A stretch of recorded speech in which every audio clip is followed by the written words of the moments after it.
Joseph, welcome to the show, man. Yeah, appreciate it. It's honor to be here. My pleasure. So where are you joining us from today? Southeastern Idaho, right down in the corner of the state. And is that where you're from originally? I've got family roots here, but I actually grew up almost on the southern border of Utah, down, we were probably 40 miles north of the Arizona border, but a good 4 hour drive to get there through big Rock Canyon desert country. Uh-huh.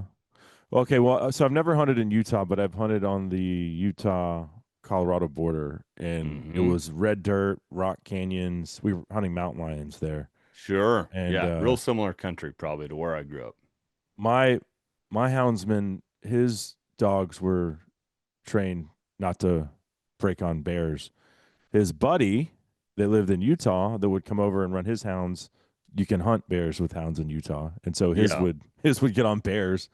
Be like, damn it, but it was it was all hands on deck. So, Sure. um, but yeah, I know that country well. Actually, uh, so I went 3 trips with this guy, and we caught some females and let them go. But the first day we were hunting in that country, and we had 3 different dogs get ledged up on a bobcat, and the Hmm. bobcat got away, and the dogs were stuck, and it took rappelling gear to get them out of there. It was crazy. Yeah. I Hmm. uh I had my future wife on probably our third date. We wanted to check some irrigation water that was freezing up and struck a lion track, and my brother and I had a pack of hounds, so we kind of forgot about the water and went and got the dogs and put them on that. And 20 minutes later, she watched a dog fall about 300 feet down a slick rock cliff face. And it wasn't quite vertical. So the dog kept sliding and bouncing and falling. And then when he'd contact again, it was so steep, he was just kind of sliding. Oh, Puff of snow at the bottom. And, I had a sinking feeling in my heart. I was like, well, they want one of our most promising young dogs. 10 seconds later, he's charging back up again. it's amazing to me the places those dogs can get to. They're Yeah. incredible athletes. Mm-hmm. No Those doubt. ones that will chase cats through the mountains. So you're a lifelong hunter? Yeah. Yep, I Okay. grew up mostly in mule deer and elk country and doing a lot of ranching, worked for the big ranchers around us. My dad raised a few registered cattle and he liked beef, so he didn't hunt, but he was very much a gun guy, and Mm, especially vintage firearms. And so I kind of got my love of fine firearms from him, and then just neighboring friends got me into hunting. okay. So at what age did you shoot your first big game animal? 14 would be it was then the legal minimum for youth in that part of the country. And what is it now? Has it changed? 12, yeah. And here where Okay. I live in Idaho, it's 10. So my Uh-huh. son William is 14 years old and he's shot 4 deer, an elk, a bear, antelope, a bunch of turkeys. Uh-huh. He got started Yeah. several years before I did. So I don't think we've really delved into this on the show before, but I have a problem with those age restrictions. Coming from Texas, we don't Hmm. have that. And here's why it's a problem. And I'm not like advocating for, kids getting on too big of a gun and making a bad shot on an animal, but I want to get my hooks into a kid as early as possible. I want them Yeah. to love hunting. 6, 7, 8, 9, all appropriate for shooting a deer out of a box blind. Now, I'm not saying Yeah, there are I'm dads with who's you. like, oh, my 3-year-old shot a deer. Okay, you set the gun up and probably helped him pull the trigger, right? Sure. I'm not saying that. That's probably too young. I let my son dictate. He was like, when he was 7, he's 12 now. He was like, all right, dad, I'm ready to shoot a deer. I never pushed it on him. I just would casually be like, hey, do you think he maybe? I mean, he'd sat with me many times, right? He'd seen deer get shot, Yeah. but he told me he's like, I want to shoot a deer this year. I was like, cool. So, and that was his own volition. That was out of his own volition. He made Hmm. the decision. We did the practice, and he was completely competent. And he's killed probably I think 5 or 6 deer-sized animals since then. Sure. Um, but I think, but if you wait till 14, my gosh, that kids have already at this day and age. Not so much when we were kids. I'm 43. You're probably somewhere in that ballpark. I'm 49. Okay. Well, you're looking good, man. Yeah. Well, thank you. I When we feel were older kids, than I though, look, maybe. oh, I definitely do. It's not But the years, it's the miles. right. But we didn't have. It was starting, but we didn't really have the devices at our fingertips. You know, cell Oh, phones yeah. didn't exist. Maybe you were lucky and you had a Game Boy or something, but we were like outside all the time. Hmm. Now I feel like a lot of potential hunters, kids that would be interested in it, fall through the cracks. They're like, well, you know, once I've found this device, I don't want to do anything else, you know. And Yeah. No, I'm with you. The sooner we can get them started and passionate about it, the better. You know, mhm. there are some differences in states like Idaho and Utah and so forth where we don't really have, at least where I live, huntable numbers of whitetails, and the mule deer populations are struggling. And it's, you know, Utah, it's hard to even get a tag anymore, even as an Mm. adult. Kids have it a little bit easier, but I think it's just probably partly a function on the, you know, the state organizational side of trying to make sure kids are going to be competent by the time they Right. start hunting. But even Well, that, then man, they're I just don't saying that really you suck as a dad, right? If you can't exactly. get your kid competent at 7 or 8 years old, like, Yep. and I Up. know that, okay, like Western big game hunting, it's not the same thing as shooting a whitetail out of a deer blind, right? You Sure. have a steady rest. You're sitting there. You can be a little noisier. You know, there's definitely advantages to that, but I don't see why. Like my kid shoots everything off of a tripod, so he's not even resting the gun on Mm, the the the window ledge of the deer blind, right? yeah. So it wouldn't matter. I mean, if I could get him on the tripod, which he's going to Africa with me in June, and he'll Nice. be shooting off of sticks, right? So, Yeah. but I don't No, I I'm don't see with any you. You reason. know, it's if a kid is willing to put in the time to get competent, why should the state decide whether or Mhm. not he's ready? Or like a turkey. So you had to be Yeah. 14 to shoot a turkey? No, nope. Okay, Birds and so that's small different. game, you can start much earlier. Yeah. Okay, well Which that's is good what at I did least. with my kids. My son William shot his first turkey in Utah at the age of, well, he was either 6 or just turned 7. So, Okay, so there's a loophole there at least. yeah, you can get Okay, them started. You just yeah. can't hunt big game till you're Well, 12. I don't know what we would have to do to put some pressure on these state agencies, but I don't know why there would be like a bunch of blowback on their side. Like, you know, if Yeah, we and just they're said, all different. You know, yeah, Wyoming also is 12. They've tried 2 or 3 times to reduce the minimum age for big game down to 10 mm, and unsuccessfully. huh, But, you know, it's just all depends on the state. yeah.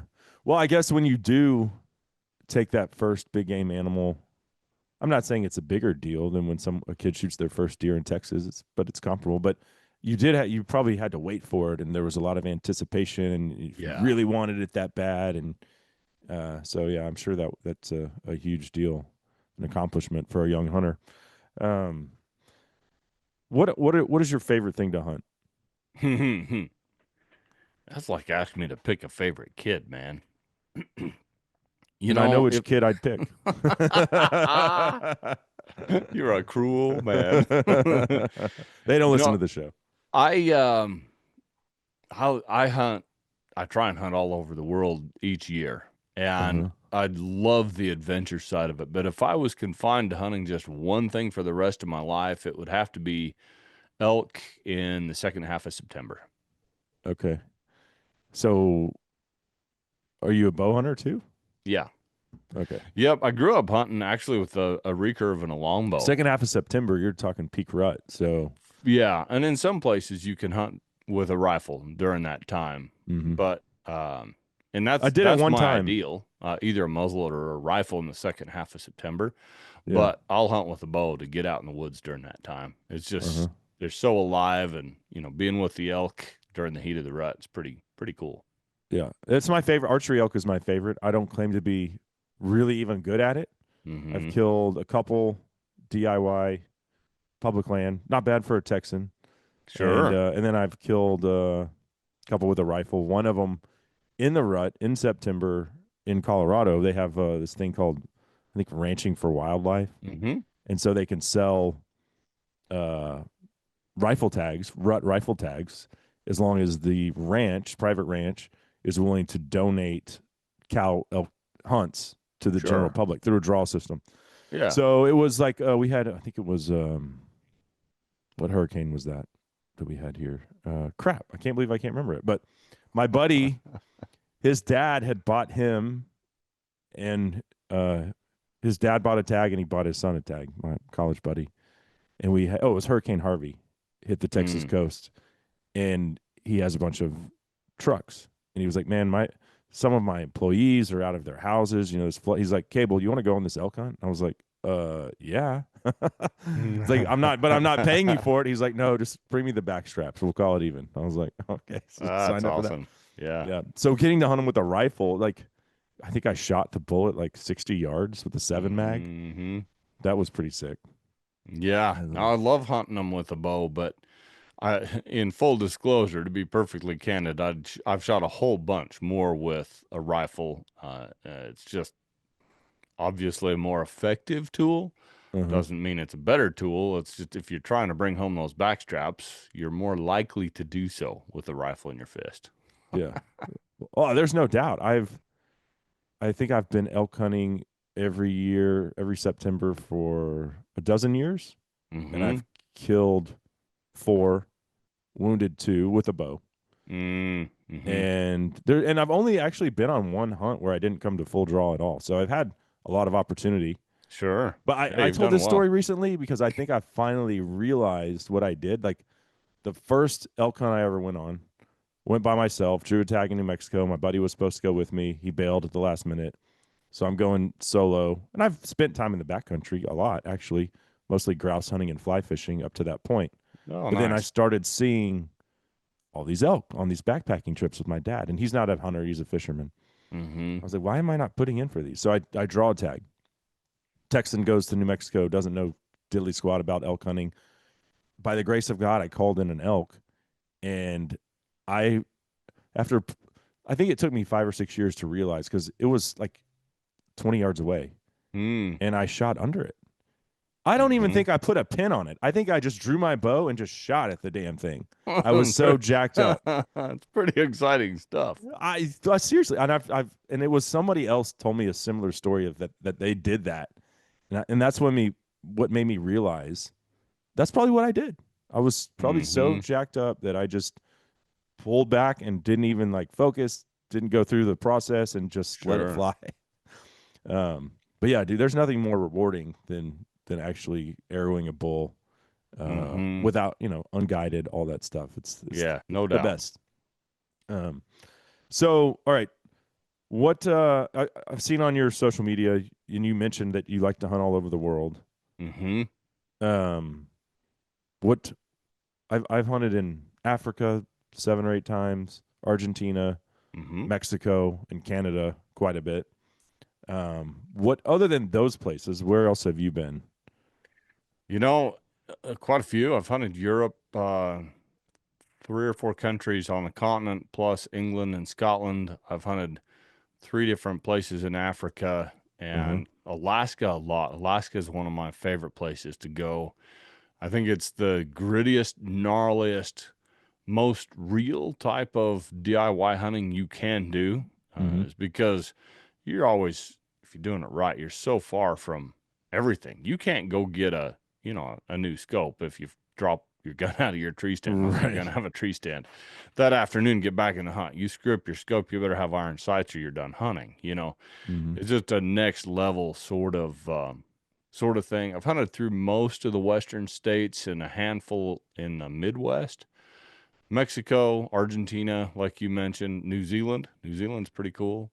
Okay, I saw that you got a tar in New Zealand. I mean, that had to be from New Zealand, I'm Yeah, assuming. tar, chamois, and fallow Uh-huh. deer last year there in New Zealand. It's my first trip there, and it was really cool. It was tricky timing. I went with Adam and Brenda Weatherby to test out a couple of new rifles that were about to be announced, and we hit what first they called the rainstorm of the year, and then as it progressed, the rainstorm of the decade, and then by the end, I think they're exaggerating, but they were starting to say, this is more like the rainstorm of the century. One part of the island, I guess, is known for torrential rainfall, but they got 1.5 meters of rain in 2 days. Oh my gosh. That was a lot of Yeah. water. Yeah. Huh. Yeah. I ended up going with Argentina over New Zealand. Mm-hmm. Well, I was looking for red stag, SCI is the Sure. title sponsor of the show, so we're there in Nashville, vetting out all of the red stag outfitters from New Mhm. Zealand to Argentina, and I wanted, and I've hunted high fences. I don't care. Like it's not my favorite, but you go to Africa, you hunt a 30,000 acre high fence. That's not really the same thing as 200 acres in Texas. You know, it's Right. completely different. Yeah. And I'm not knocking if you hunt a 200 acre high fence. Do you. Over the years, it's not as appealing to me. You know, if you invite Hmm. me, you say, hey, let's drink some beer, eat some steaks, and you shoot an axis deer. Well, okay, I'm not going Sure. to be like, no, I don't want to do that. I'm doing it. Right. But I wanted to shoot a free range red stag, and so Hmm. Argentina offered, and I didn't go to Patagonia, but I found an outfitter that for the last 10 years he has 12,000 acres and he has 1,000 acre high fence. For about the last 10 years, he's just been letting bred does out of his high fence onto the open range. Nice. So your odds of shooting like a 340, you know, a nice stag, were pretty good. Sure. And yeah, and so that's what I ended up doing. But I loved it enough to already, that was in 2024, and I'm going back next spring to do it Very again, cool. run it back. Yeah. Nice. Got a water buffalo too. That was super cool. Mhm. But yeah, so you, when you went to Argentina, did you go for big game or for bird hunting? I've been twice. The first time was purely bird hunting, and Uh-huh. we shot piles of doves. And then the second time was a mixed bag. We shot red stag, and it was a high fence deal. We didn't actually know it till we got there. We had Uh-huh. been under the impression that it was a low fence deal, but turned out to be a great hunt anyway. It was all virgin timber and brush that had been high fence, so it still felt very. It took me 2.5, nearly 3 days of hard hunting to get a stag, Yeah. and we shot black buck and doves. Not as many doves. It was still good shooting, right? Yeah. But it wasn't like the skies were black with them. Yeah, two Yeah. very different areas, and both of them real cool experiences. So after we all tagged out my group, uh, we did, I forget what they call this upland bird, but it's a little bigger than a pheasant.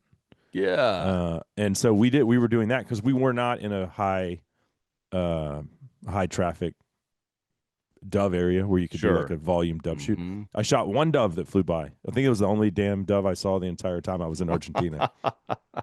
Yeah. But I wanted to do the bird hunt. Maybe someday I still will do the volume dove hunting. But dude, the shells are so expensive now. Yeah. It's a after COVID, the price went up. It's $1 a shell. Mm.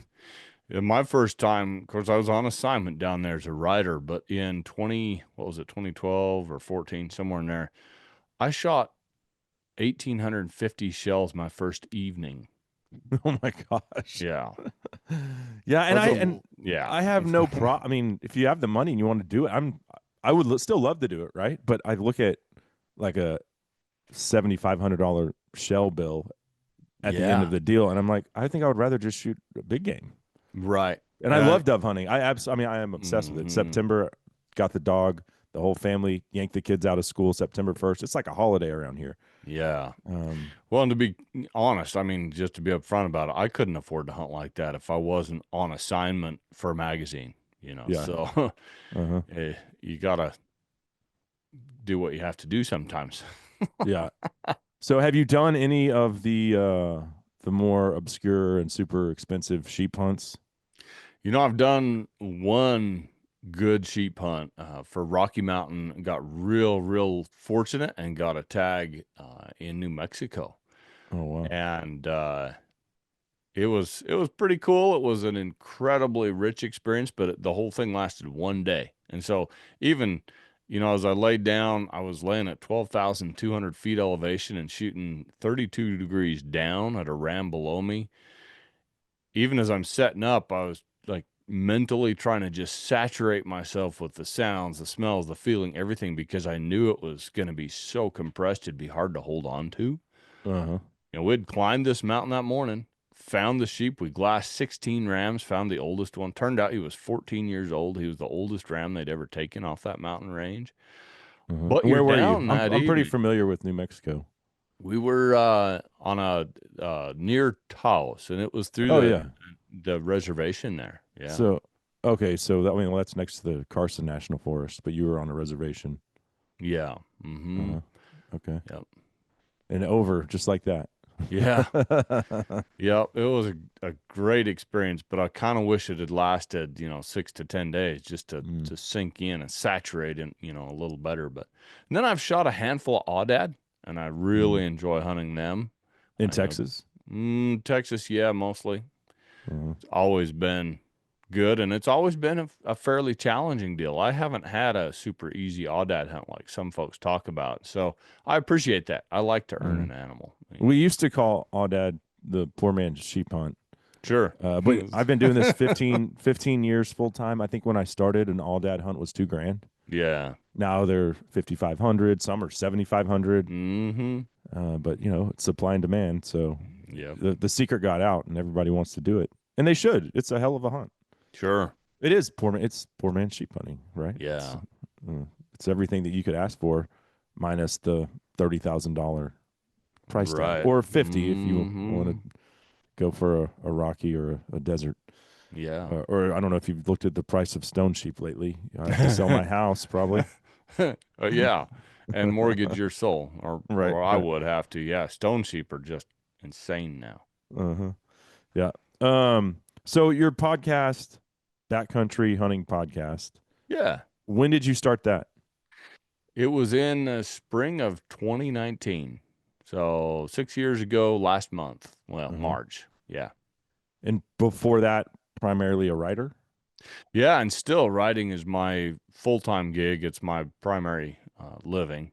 But Uh-huh. yeah, I've been writing full time now for nearly 20 years and part time before that. Okay. Yeah, so I listened to one of your episodes, and that's why I was like, oh, I like this. I'd like to visit with Joseph, get him on the show because you seem extremely knowledgeable. Well, Um, thank you. yeah. So how did you gain a wealth of knowledge on cartridges and calibers, and I guess Mm. become an expert in that realm? Well, snowball effect, I suppose. I had a profound interest young. I used to keep a stack of reloading manuals by my bed when I was like 11, 12 years old. And at night, I'd read reloading manual pages What a and nerd, compare. bro. Yeah, exactly. Right. I started competing in various shooting disciplines when I was 14 and did pretty well through my late teens and early 20s. And just one thing led to another. For years, I thought I wanted to be a custom gunsmith, and so I did quite a lot of that on a small scale, and started writing in college and publishing most of what I submitted. And I initially thought I wanted to be a novelist, like a murder mystery novelist, Uh-huh. and That's cool. that kind of fell by the wayside when I was publishing all my hunting stories, and I realized, well, heck, I'm already making money doing this. I should just stick with it. And kind of out And of the I love blue, it, right? yeah, but kind of out of the blue, I got a job offer from what was then Peterson Publishing in Los Angeles to come work as an associate editor for a pair of their magazines, split between them. One was Guns and Ammo Special Interest Division. The other one was Rifle Shooter and Handgun magazines. They were sister magazines that published every other month. So Mm-hmm. between the two of them, there was a monthly. And I'd always sworn there were two places I'd never live, and that was New York City and Los Angeles. But I couldn't really say no, right? It's an open door into the industry. Right. So I talked to my wife. We'd been married a few years at that point, and we made the move. I spent 2 years there, and then Wait. L.A. or New York? LA. Yep, Okay. in LA. And then I must have done something right. They bumped me from associate editor straight to editor in chief of Shooting Times magazine. But I had to move to Illinois. Spent 4 years there heading up Shooting Times as editor in chief, and eventually my daughter was about to turn 5. I didn't want her going in the school systems there, and I wanted to raise my kids in the mountains with a lot of public land and DIY opportunities like I'd grown up with. So I went to the boss and said, I want to write full time. He said, fine, you've earned it. So go live where you want. And Uh-huh. that's what I've been doing ever since. Uh-huh. Yeah, my neighbors They moved here from Chicago. They're actually Ukrainian descent, and they Oh, have okay, two cool. teenage boys. Mm-hmm. And they were like, dude, they've been here now 4 years, and they told me when they moved here, we just had to get our kids the hell out of Chicago, like Illinois. Was Yeah. just, Mm-hmm. but you know, Illinois is also synonymous with huge whitetail. So did you get to do a lot of that while you were there? I did hunt whitetails every fall and shot quite a few of them. In my opinion, the state is, of course, this is 15 years ago now, but the state is not what the legend says it is, at least around where I live. Now, I was in Peoria, which is Uh, kind of central Illinois. It's the world headquarters of Caterpillar, and there's three massive hospitals and a lot of wealth there, a lot of poverty as well. Their worst area, at the time I lived there, the crime rate was worse than it is in the worst part of Chicago. And yet there's like I say, a lot of wealth, a lot of doctors, a lot of executives. And so in every direction for 2 hours, all the good land was leased up by hunters. And it was real hard to find good hunting in Illinois. I shot a lot of very respectable bucks, but I never put my sights on a big deer. yeah. Well, you're talking to someone who's made two treks to Pike County Mm-hmm. to the Golden Triangle and disappointed. But I Yeah. think that was because, I went with an outfitter, and I think once you start shuffling hunters in every season, you know, 10, 15, 20, and there's pressure to shoot younger deer, and so I never saw anything that I was like, oh, I couldn't shoot that in Texas, right? I Right. shot a nice 8 point, 135 inch, but I Yeah. didn't I didn't see any monsters.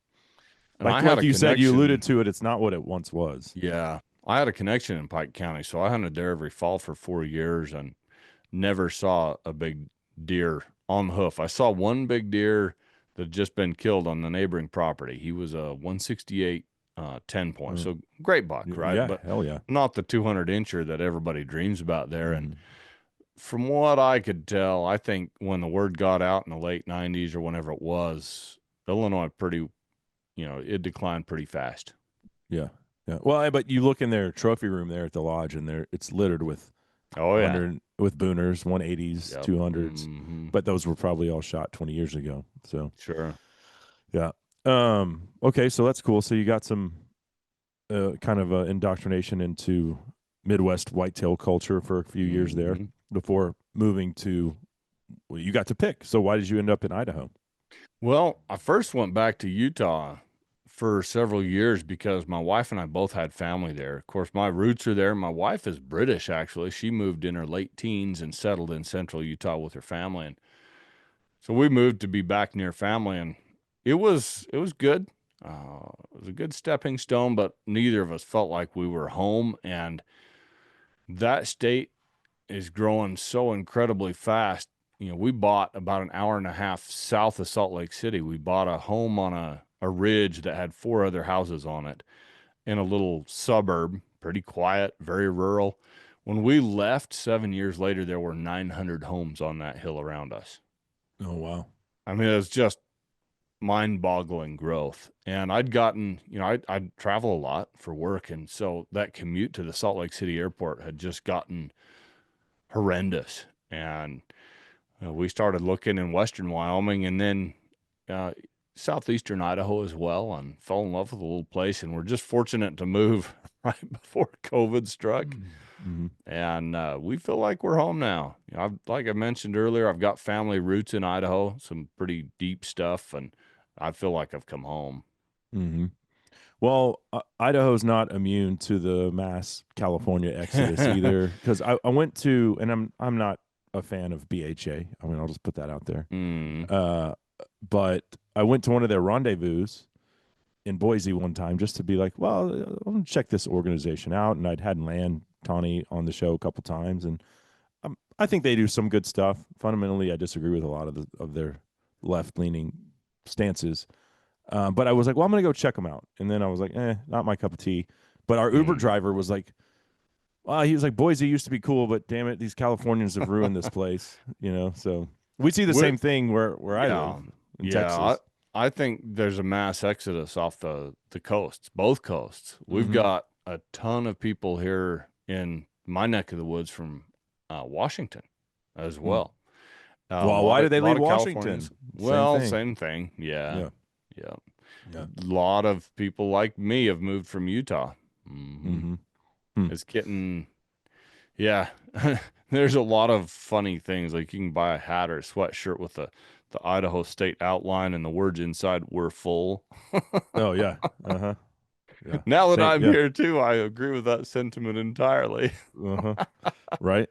Well, so the podcast that I listened to was focused on situations where you could hunt elk with a 6.5 Creedmoor. Mm, And I routinely make fun of the 6.5 Creedmoor. I I have one. I have a couple of them, and I sure. shoot primarily pigs with it. I have a thermal mounted on. I have one that's an AR-10. I have a Mm-hmm. bolt gun, and I mean, pigs stand no chance. It's a great for what I found, great for coyotes, great for pigs. Um, probably certainly even overkill for coyotes. But I think the reason why people make fun of it is because well, a couple of reasons. The first one is I think a lot of Western guys like to shoot elk at extreme distances with it, which is seems a little bit crazy because even in your podcast, the one thing that I took away was like, yes, it's a okay caliber for elk inside 300 or 400 yards, Mm-hmm. right? And then, but after that, maybe not as effective. But I think that's where the rubber meets the road and why it gets a bad rap is because it's designed for long range target shooting. Well, Mm-hmm. that doesn't mean an elk at 800 yards is a target. Right. So, Yeah, all too many hunters get one and they shoot it more accurately than they're used to shooting because the cartridge is so inherently accurate. Plus, it's got low recoil, makes it easier for us mhm, humans to control it consistently. And if you can ring a 20-inch steel plate at 1,000 yards, you feel pretty lethal on elk out at 700 or 800, right? mhm, The trouble is the cartridge really just doesn't have what I like to call the authority mhm, to kill with profound effectiveness at those distances. Sure, a lot of elk have been killed with the 6.5 Creedmoor at 800 and 700 yards. A lot of cows, especially, and a few real big bulls. Doesn't mean it's a good job for the task. I like to use the mhm, analogy of using a finish hammer to drive a framing nail. Yeah, you can get that thing sunk into the wood, but you're going to have to whack it a whole bunch more than if you're swinging a proper framing hammer. mhm, Same thing with a half-ton pickup pulling a 4-horse trailer. Yeah, you can get it moving on flat ground, probably even control it fine, and it'll be a smooth ride. But when you hit a big steep hill, you're a lot better off if you've got a proper, 3/4 ton or 1 ton heavy duty diesel truck that's meant for the task. And I just don't feel like the 6.5 Creedmoor is ideally suited for elk hunting. Yes, it can be mhm. used. Yes, there are better tools. Right, right. And I mean, you said women, uh, kiddos, like Mm-hmm. going back to my 6.5. My son is taking it to Africa. And the Sure. reason why is because he was shooting a 243. That's what he's killed all of his deer with. Um, but the outfitter was like, "Hey, I'd really like him to bump up," and Yeah. so the next thing I have available for him is the 6.5. So Sure. we'll see. He said he could shoot a kudu with it, but Excuse me. that's kind of like that's going back to shooting an elk with a 6.5. So it Yeah. would have to be an absolutely perfect situation. Mm-hmm. But that's not. I mean, kudu isn't something like we're going to Africa to get him a kudu. No, it's just like if it plays out, great. If not, then enjoy your springbuck and your blessed buck and your warthog. Those Sure. size stuff. Well, in my experience, the kudu bulls I've seen are not super tough. They're even I've heard African PHs say they're fairly soft animals. As long as you put a bullet in the right spot, you're gonna find it. Mm-hmm. Elk, in my experience, are a little bit different, especially during the rut and post rut when they're testosterone fueled. The hide on their shoulders and neck is extremely thick. And keep in mind, too, that a, a a honest to goodness big bull elk, we're talking like 7+ years old, is a much, much different animal than a cow elk or a spike bull or a Mm-hmm. raghorn bull, or even a 5 point or first year six. They keep on growing just like a horse does or whatnot. They'll grow for 5, 6, 7 years of their life. And when they hit their peak, man, they are a gnarly, tough animal, and they can soak up the punishment. I did not recover the biggest elk I've ever shot. Mm. Screaming in, shot him a little high. I I still think it was a lethal shot, but I mean he Arrow or just did rifle? with an arrow. Yeah. Yeah, and he just did not. I didn't get a pass through. I saw the Mm-hmm. arrow sticking out of him when he turned and ran, and my buddy was like, "Dude, you smoked him." He's high fiving, and I was like, "Might just been a Yeah. little higher than I wanted," but I know that I got penetration into both lungs. Never found that Mm. bull. Yeah. I hope Yeah. he lived, but what I saw kind of makes me think I doubt he did. Mm. That's tough. I'm sorry to hear that, man. It happens, and especially if you're going to play with a stick and string in the mountains, Sure. you're gonna Yeah. have it happen to you. Mm-hmm. But it is heartbreaking. Yeah. Back to the 6.5 thing, I'm sure somebody in your audience is, fidgeting in their chair thinking, well, what about all the Scandinavians that have shot moose with the 6.5 by 55 Swede for Mm, decades and decades? And so, if I may just take a minute and provide a little context to that, a few things. I've interviewed a lot of Scandinavians, and they all say, yeah, we use it when we have to, but it's not our pick. We'd rather have a 308 or better yet, something like a 338 Win Mag, right? mm, That's a good moose cartridge. And they'll say it just like that. The next thing is they usually shoot inside of 80 meters. They'll occasionally take the shot out to 150 or so with a 6.5 by 55, but most of the moose hunting they do is in thick forest with dogs. They'll push them past guys on stand, mm, right? And so you're shooting this thing walking or trotting, usually quite close. And so your cartridge has still about all the energy and velocity it's going to carry. And then thirdly, they have a minimum bullet weight. And it's changed. They've adapted laws a little bit since monometals came out, but traditionally it was usually about, if memory serves, 11 grams, which translates to about 156 grains. So, they're shooting 160 grain round nose bullets and so forth out of the 6.5 Swede. Traditionally, that's a pretty good sized bullet. A mm. lot of sectional density there and so forth. So when you say, well, if someone in Scandinavia can shoot a moose with a 6.5 Creedmoor, a 6.5 by 55, I can take my 6.5 Creedmoor and poke a elk at, 600 yards. Well, you probably can. And if you're lucky, you're going to find it. Yeah. But Yeah. if I was going on an elk hunt, I'd say, save 10 years for, and I found the bull of my dreams, let's call him, a 360, 370-inch bull at 500 plus yards.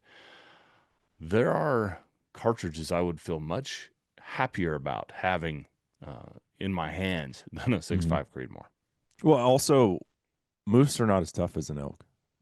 I I agree. mean, I I agree shot with that. They're one in bigger, but Newfoundland, they're not. Yeah, which those are not Alaskan or Yukon moose. This one probably right. weighed 800, 900 pounds, but I That's shot another him. good point. They're not that much bigger than an elk, the Yeah, Scandinavian moose. Yeah. no. And I shot him at 80 yards. The guy called him in. It was awesome. The whole thing was incredible, hmm but I shot him at 80 yards. He just fell over dead. Yeah. I mean, he might have stood there for a second, right? But Sure. I didn't even have to shoot him again. I was like, Yeah. what is that? He didn't even run. Like, you shoot an elk, they're taking off. Usually, yeah. Very rarely does an elk just drop. Mm-hmm.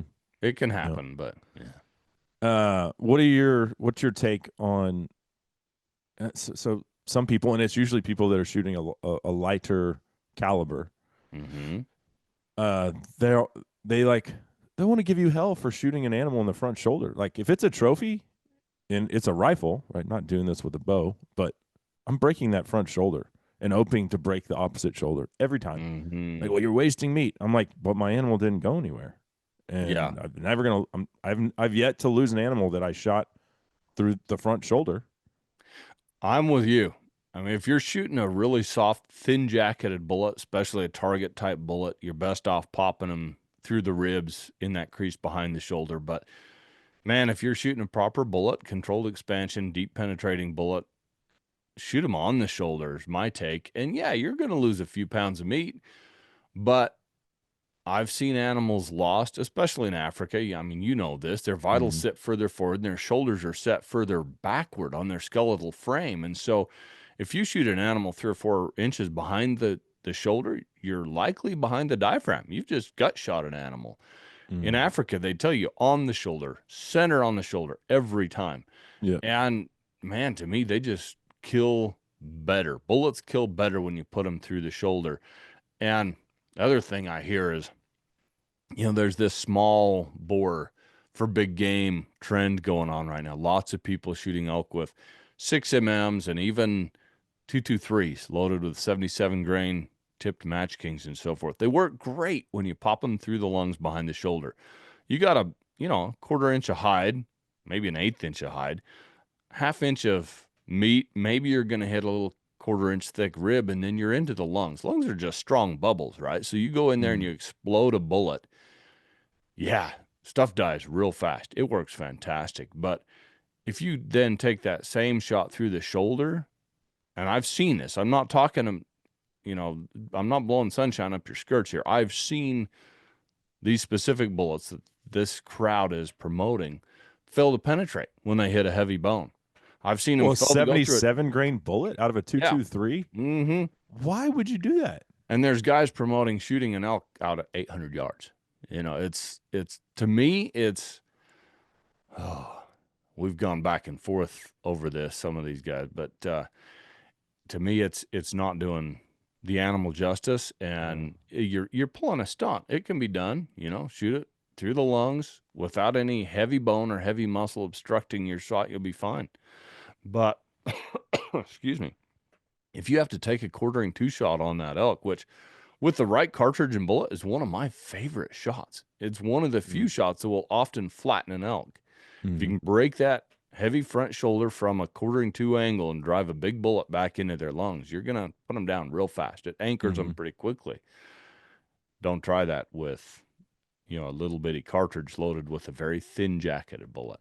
I mean, you're talking to a Texan who probably for 10 years shot scores of pigs with a 223. And then I quit Mm-hmm. because I got tired of losing them. It put a Yeah. pinhole in them.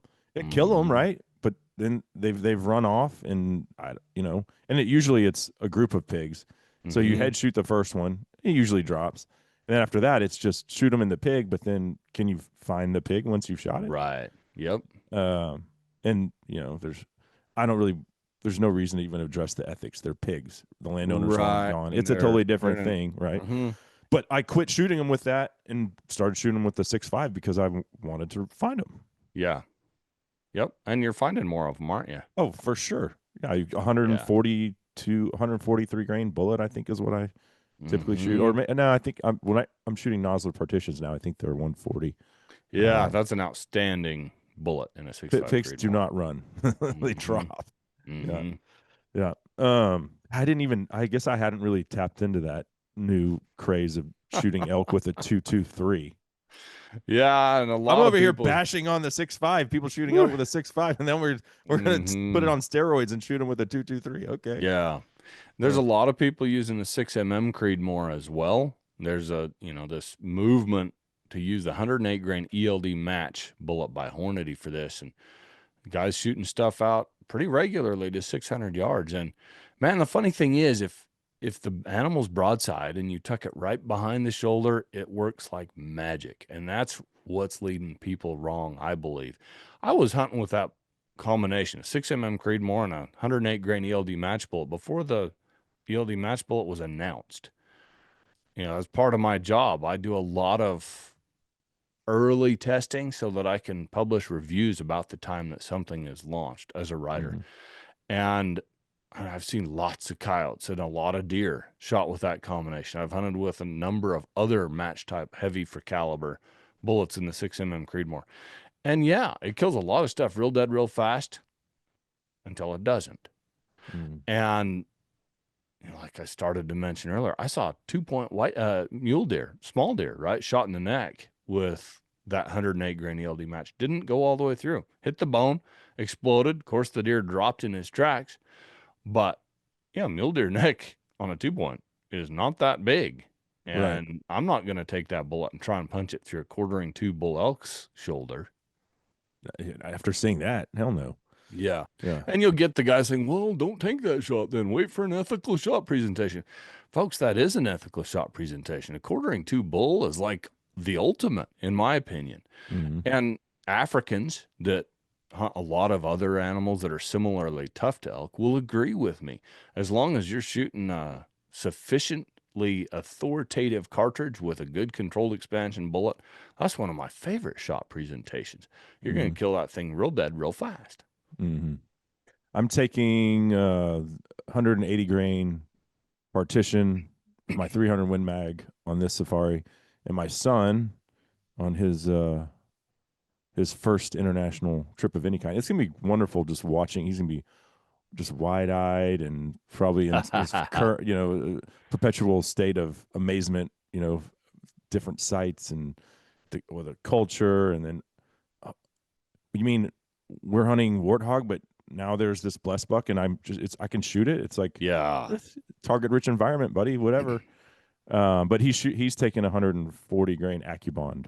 Yeah, So, good choice. Mm-hmm. yeah. That's fantastic. I got to take my oldest daughter and son to Africa in November of 2023.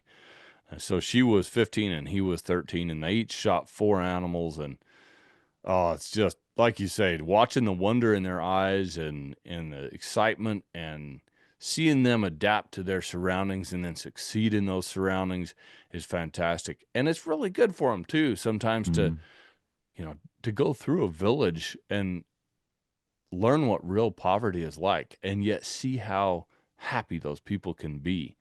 Watch little kids that may not ever learn to read, yet they're building little, you know, uh, trucks out of fencing wire for toys. They're innovative, they're Mm-hmm. inventive, and they're creative, and they're always smiling. It's like, yeah, you can learn some life lessons by traveling abroad and just seeing things. Mm-hmm. No, absolutely. Yeah, it's going to be awesome to see him soak it all in. Mm-hmm. Um, so I mentioned I'm taking the 300 Win Mag, and I Yeah. was visiting with Adam Grinda. He's a Mm-hmm. Alaskan big game hunter. Sure. I We were know just Adam. Yeah. Great yeah, guy.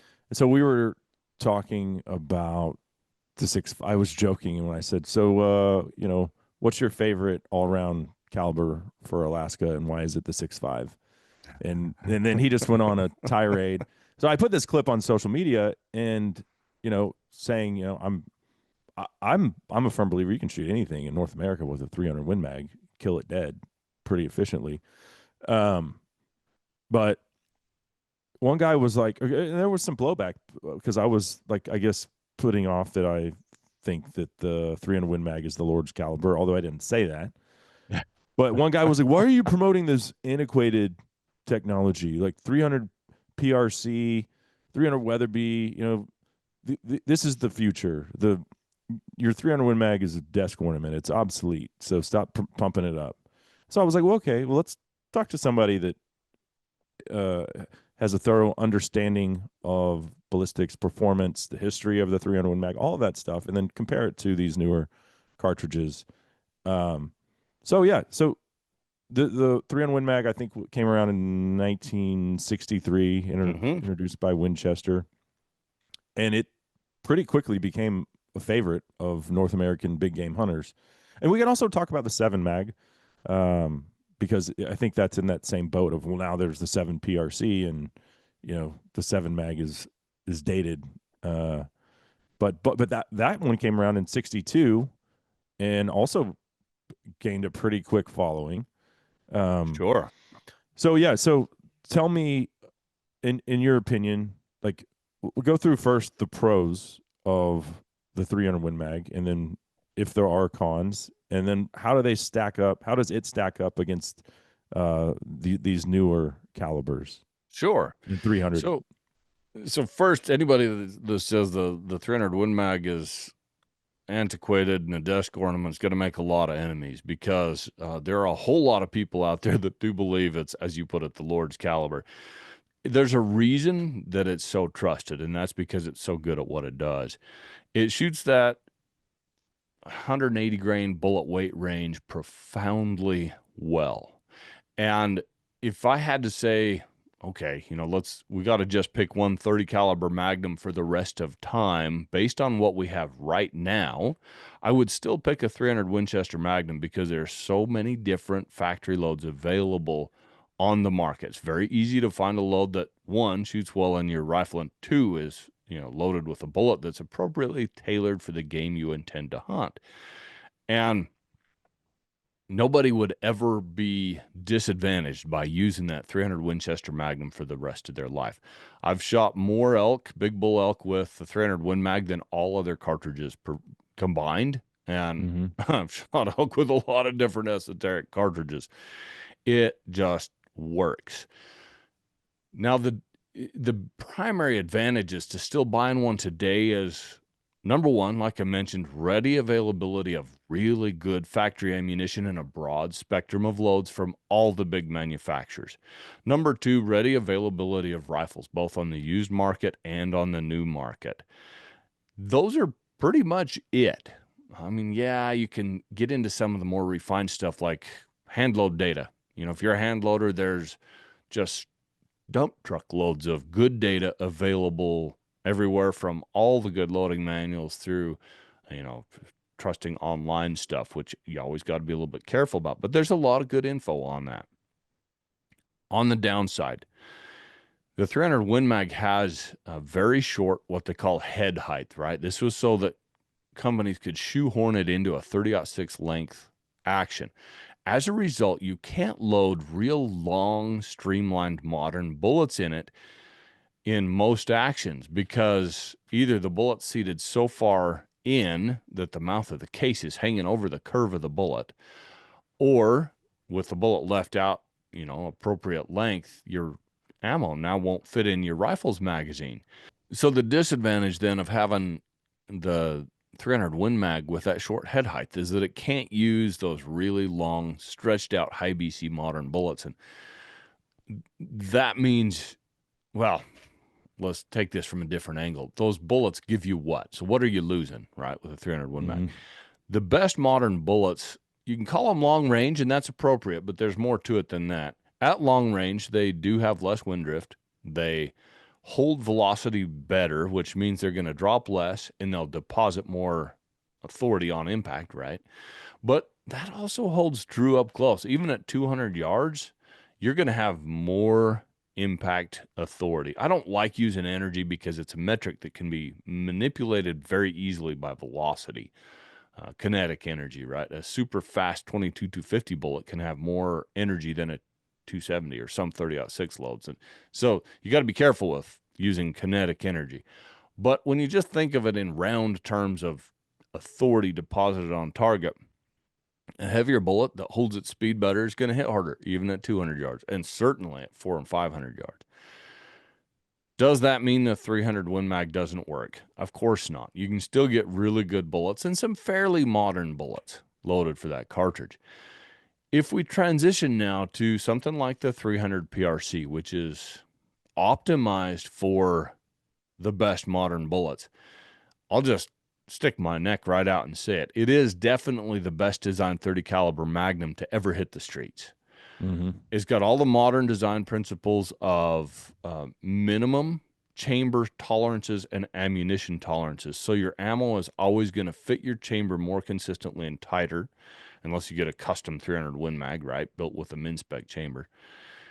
You're going to have a cartridge that has plentiful head height, lots of room to seat those super long, streamlined bullets out far out of the case. You can think of these bullets as like a speedboat, the shape of it compared to a barge, right? A speedboat floats through the water, comes up on step real easily, and just flies, right? Where a barge has to push aside the water. Well, air is pretty easy to push aside, but it still applies friction to a bullet. And the 300 PRC and other similar modern cartridges, like the 7mm PRC compared to the 7mm Rem Mag, The modern cartridges shoot the speedboat bullets, and they're heavier, so they hold. That's it. I'm getting rid of my 300 Win Mag and my 7 Mag. No, you don't need to do that. You just should own both, right? Right, right. Yeah. Anyway, in a nutshell, I don't want to ramble too long, but the modern cartridges just shoot more streamlined bullets, which gives so many advantages.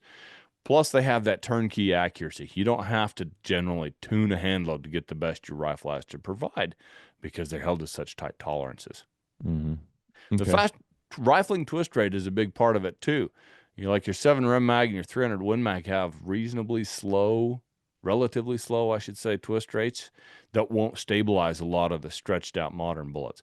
A little faster twist rate, 1 in 8, 1 in 7.5 in the 7 PRC and the 300 PRC stabilize those good modern bullets really, really well. Mm-hmm. I do have a 6.5 PRC. I took to Mexico for a Coues deer hunt.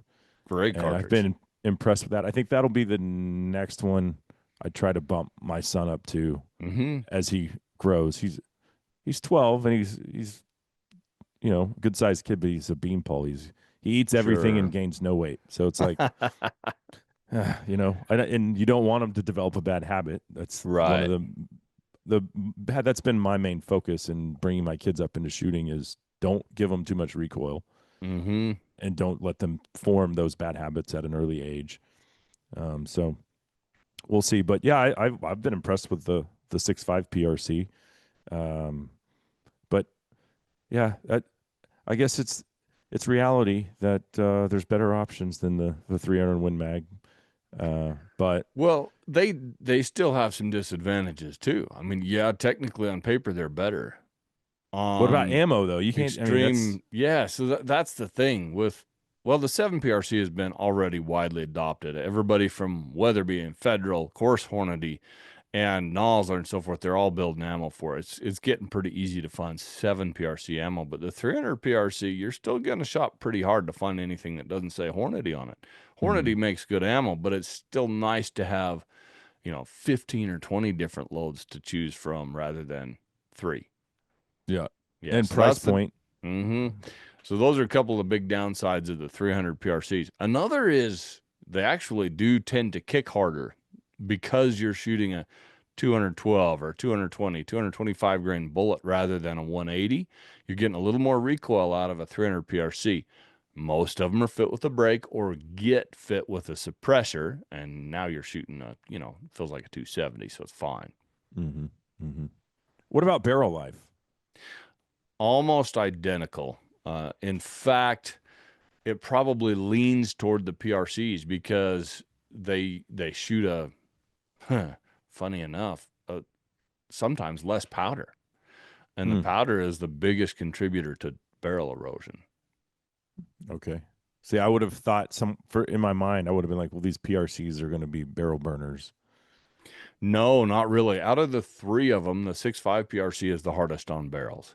The 7mm PRC and the 300 PRC are both pretty easy on barrels. You're starting a real heavy streamlined bullet slower, where with the traditional cartridges, you're shooting a little lighter bullet faster, but it doesn't have the aerodynamics.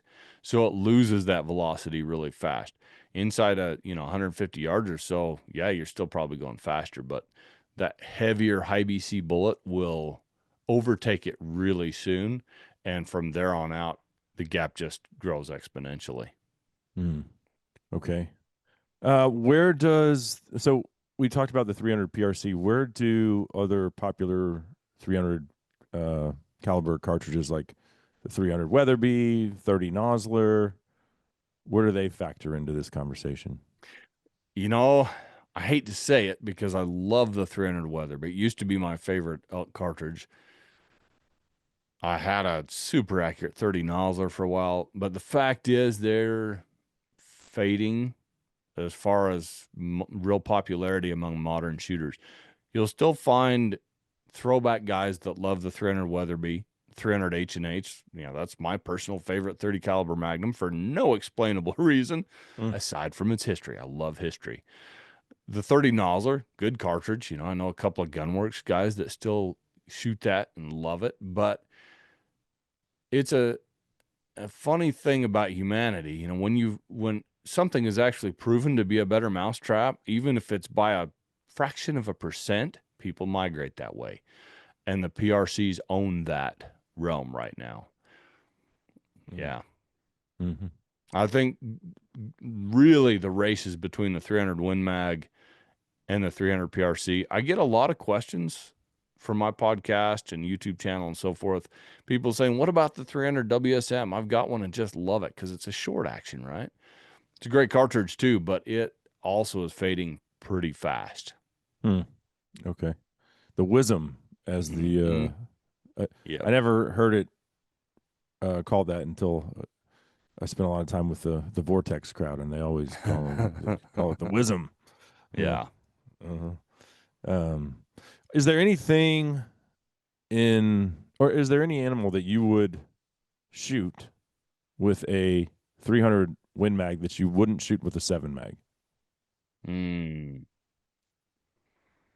No, I mean, with the right bullet, a 7mm Magnum, whichever Magnum you choose, is just about, I mean, it can handle the same class of game right now.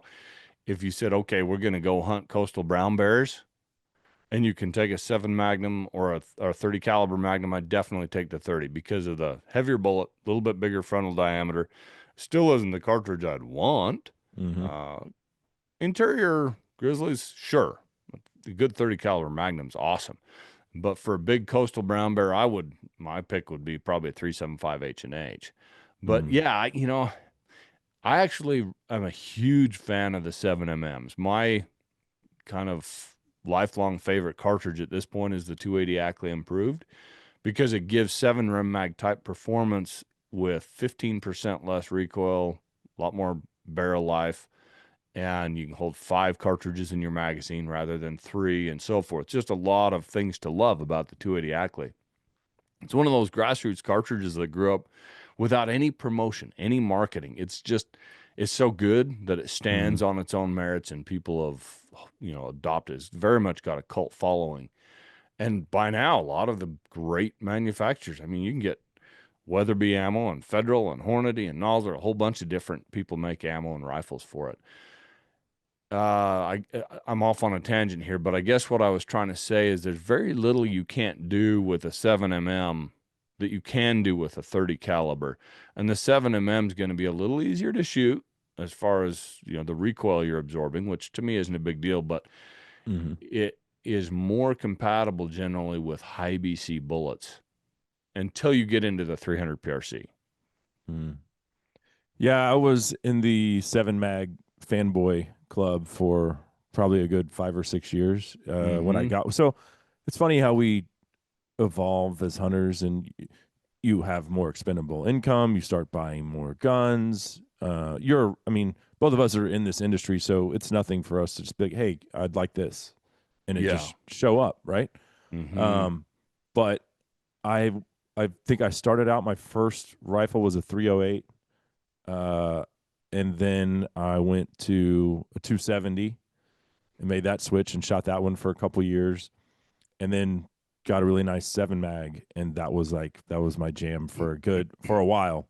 Really loved it. It's a great cartridge. And then got a 300 Win Mag. Now I have like 4 300 Win Mags, so that tells you like attaboy, where I stand on that. So I've got a bunch of paperweights now. There's no such thing. They're all tools in your toolbox, and sometimes you need just the right tool. Yeah. But I do love the 7 Mag. I mean, there's a soft spot in my heart for the 7 Mag. Killed a lot of stuff with it. Bear, elk, I mean, you name it.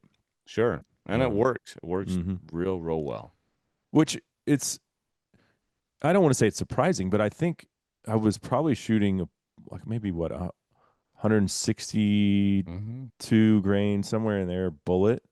Sure. Which is nowhere near what you're packing with a 300 Win Mag.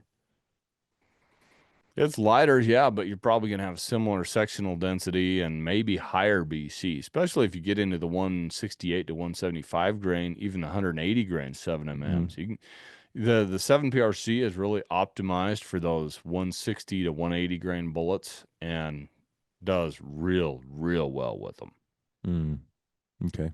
Don't try one if you haven't, because you'll fall out of love with your 7 mag. All right. Well, I know a couple of guns I'm going to be adding to the collection in the very near future. You mentioned the 375 H&H though, Yeah. and I've shot two animals with that: Mm-hmm. a giraffe and a Cape buffalo. Very cool. And the giraffe, I mean, through the front shoulder, Mm-hmm. he turned around, and then I tapped him through the other front shoulder, and he ran like 50 yards and fell over dead. Sure. Cape buffalo, a little tougher. Not gonna lie. A lot tougher. I think I shot him 4 times, and then he was laying there when we walked up, and I shot him one more time for good measure. Yeah. And all of them good hits. Mm-hmm. Uh, and so the broadside, 80 yards, I want to say, shooting a solid bullet. I think it was dangerous game load. Mm-hmm. I think it was 300 grains, and I Yep. pumped Sounds that right. thing. And the PH was like, just don't stop shooting unless he makes it into the thick brush, but just Yeah. keep putting lead in him. Hit him again initially, shot him one more time as he was running away. Or yeah, he was like, let's go, safety on. We're running after him at this Yeah. point. He's Mm-hmm. running with the stick. He's got his gun sticks. I've got my gun. And we're just like trying to make sure he doesn't get to thick cover, because then that's when it gets Western, and nobody wants that Yeah. with the Black Death. But then the one that put him down before we walked up to him, at this point you're just trying to shoot him in the buffalo, right? Yeah. Wherever the bullet goes, just make impact somewhere. Yeah. Um, and I heard you even talk about that on that 6.5 episode on the elk hunting thing. It's like once you shoot them, just shoot them again wherever it is. Doesn't matter. Just get another bullet in them, and that's what they live by in Africa, right? Yeah. I mean, But if you they'll can place your follow-up shots, great. But if sure, if it's getting western and all you can do is make a bigger blood trail by hitting them somewhere, by all mm-hmm. means. Yeah. Well, so he is now turned around and is looking back at what's hurting him, Mm-hmm. and he's about 100 yards away, and I shoot and dropped him, and we get up there, and there's a bullet hole right between the eyes, and I'm free-handed. I was not aiming for his forehead. I was like, well, it's better to be lucky than good sometimes, you know. So, Yeah. That's yeah. awesome. And he was still alive after that with a hole in his Mm. head. Yeah, Yeah. that tells you how tough they are. They're built like a Yeah. Sherman tank, man. I've seen Mm-hmm. buffalo take 8 rounds from a 416. Mm. Yeah, just Golly. gnarly. Uh-huh. Yeah. Yeah. You've shot one? I've shot 3. Yeah. Nice. Yeah. Yep. I shot one with a 475 Turnbull lever action. That was my first one. And he took a bunch. PH shot him twice. I shot him 6 times. Wow. And he tried to come at one point, about 40 yards. As soon as I hit him the first time, he went to bucking and spinning, and then he tried to turn and line out.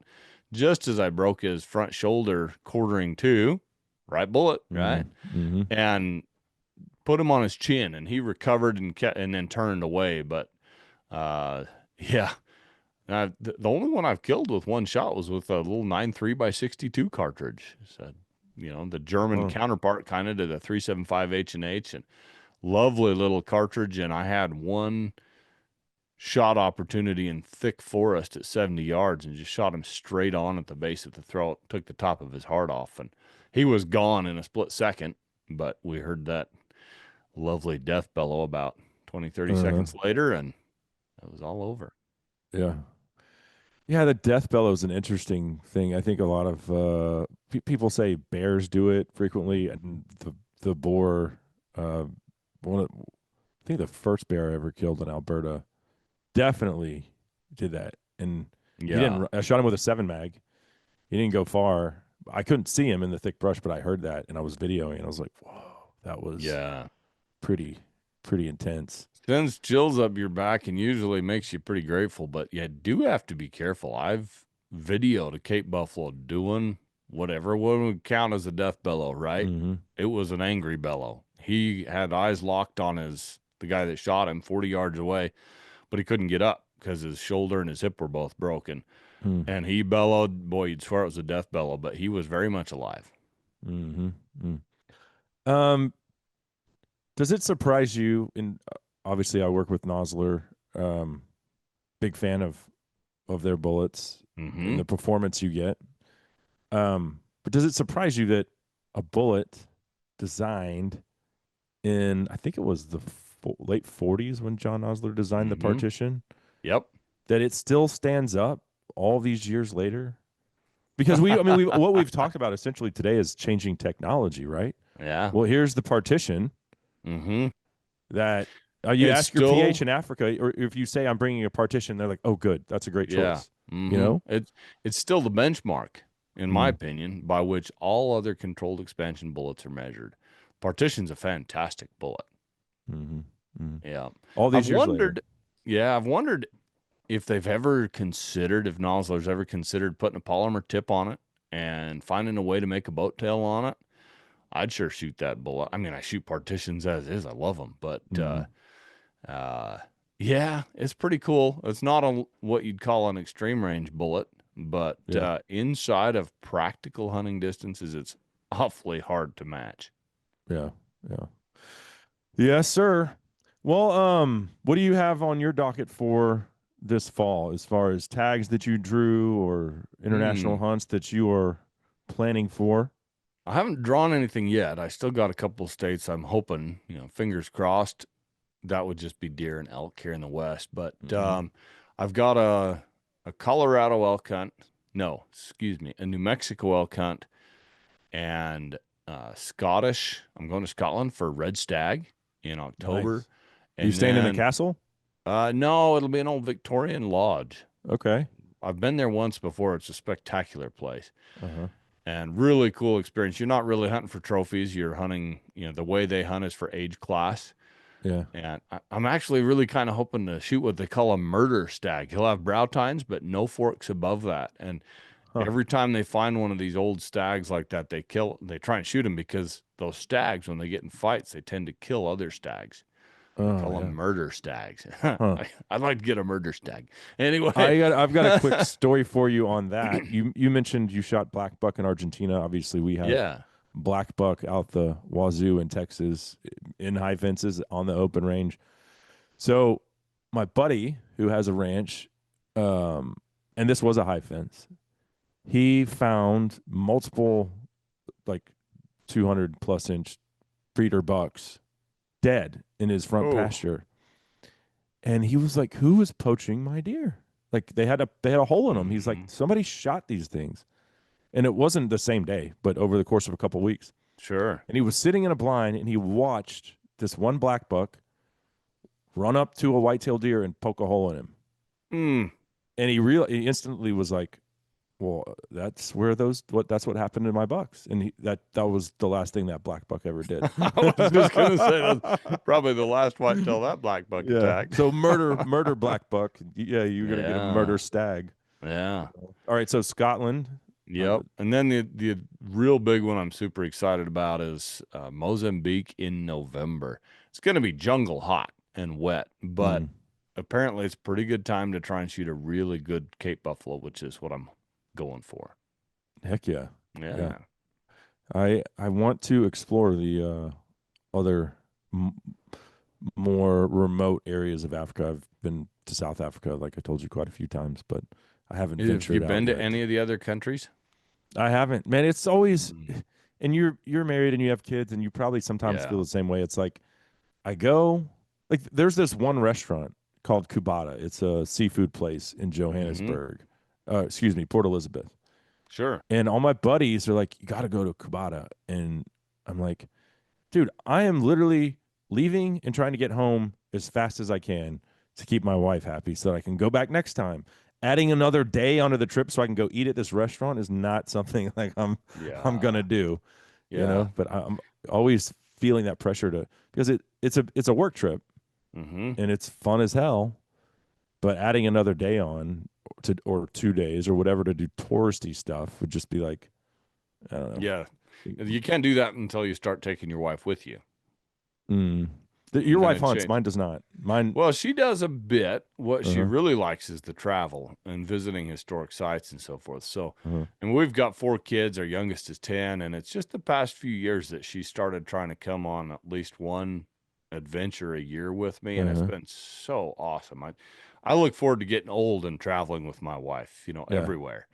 Yeah. But I really enjoy that, and she enjoys it too. You just got to be comfortable. Your kids are going to be all right without you Yeah. for 10 days. Ours are getting there. They're 12, 10, and Hmm. 10. So Sure. they're and she likes to go to deer camp and she likes Hmm. to go watch a hunt play out.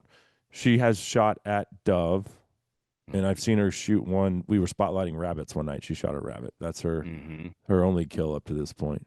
But now that the kids are always wanting to go hunting, she's like, well, I like to go more, and it's Sure. more appealing. And I've invited her on every international trip I've ever gone on, and she's always like, wait, you're gonna be in a bear camp in a wall tent? No, I'm good. Yeah. But I'm planning an ibex hunt in Spain, Ooh. like a couples hunt, and she's like, yeah, I'm in on that. Yeah. That'll So be awesome. I've only been to Spain once, but I loved it. for hunting or Hmm. Yep. mhm. So what ibex? They have got four Yeah, they've ibex got species, I four. I think. didn't. I just shot a roe deer. And my Okay. hunting partner Austin Brown, he shot a chamois in the Pyrenees Mountains, which is one of the coolest places I've ever been, and then just a world class roebuck. Huh. So, Huh. yeah, we're gonna try and go back next spring. It was just fantastic. You took your wife on that trip? No, But not she that wants one. to go. Yeah. Yeah. Yep. Yeah. Uh-huh. Yeah. So you're in that phase of life where she's starting to go. I'm getting very close to Yeah. where it's no big deal to leave the kids with the grandparents or neighbor or whatever for Mm. an extended period of time. So Yeah, and our parents, my wife's and I's are all either passed away or too old to handle that anymore. So it's pretty much at this point we go when the kids are old enough to handle themselves. yeah, right, right. Yeah. So where can folks find you, Joseph? The best place is either in the magazines I write for, which is Peterson's Hunting, Shooting Times, Rifle Shooter Magazine, as well as all Guns and Ammo special interest publications. Those are the newsstand only ones. And then the Backcountry Hunting Podcast. I would love to have you follow along there and on our companion YouTube channel as well. The Right on. Backcountry Hunting Podcast is 6 years old and just flourishing. I'm so grateful for that. And the YouTube channel, we're just over a year old and growing like weeds. So I'm pretty grateful for that too. Awesome. I'll have to go look at your YouTube channel because mine is just stuck in the muck. Like it doesn't grow at all. But I don't really invest much. Like I'll put this conversation up there, and you might get a clip of a hunt once in a while, but other than that, I don't put a lot Sure. of stuff on there. Yeah, this podcast and YouTube is like owning a milk cow. You just always have to keep on feeding and milking it, right? You So quit how doing often do one you drop a podcast? every week. Friday Mm, mornings there'll be a fresh podcast. okay. Yeah. So I probably about 3 years ago, I was like, man, I want to create more content Mm-hmm. for the audience, and so I started because this airs on the radio. We have a radio Mm-hmm. network we've had for 15 years, Awesome. and but I also now just do podcast specific episodes. I just call them campfire conversations Mm-hmm. and slap those out a couple times a month. So yeah, you got to feed the monkey. That's right. It's insatiable. Yep. Yeah. I mean, you can check out Backcountry Hunting Podcast on Instagram too if you want. But yeah, the podcast and the magazine article is best way to find me. But your personal Instagram is where I think that's the one I follow. Yeah, Joseph Von Benedikt on Uh, Instagram as well. Yep. I try and post mostly hunting and firearm related stuff. yeah. Okay. Well, cool, man. Well, it was nice getting to know you, and Likewise. hope you draw some of those tags and enjoy your time in Scotland and Mozambique.